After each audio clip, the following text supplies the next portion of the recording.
Est-ce que vous savez qu'aujourd'hui, 40% des détenus dans nos prisons sont des non-belges? Ah.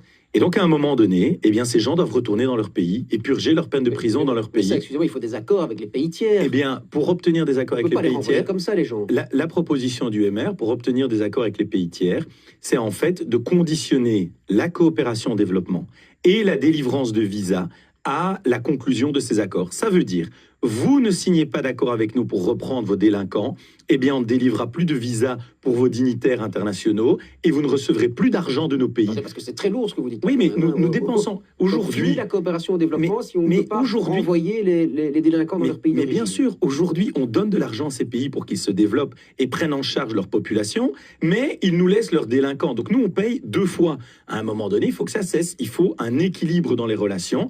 Donc, Oui, si vous n'acceptez pas de reprendre vos délinquants, eh bien, vous ne prenez pas notre argent non plus. Oui. Les choses sont assez claires. Mais en même temps, vous allez faire payer les populations les plus précarisées là-bas sur place alors, dans ces Écoutez, pays très pauvres. écoutez, chaque gouvernement national doit faire ses choix dans l'intérêt de sa population. Oui. Et donc, bien évidemment que personne ne veut cela, mais nous devons trouver des moyens de pression. C'est aussi pour ça que nous Proposition parlons... claire, mais C'est pour cash, ça, hein. Bon, c'est bon. pour ça que nous parlons également des visas, parce que les visas, ça profite aux élites dans ces pays d'origine. Donc les visas et la mais coopération. est-ce que vous trouvez normal que nos concitoyens payent des milliers d'euros d'impôts pour financer 40% de détenus qui ne sont pas belges? Bon, Il y a en tout quand cas, même on un a problème. entendu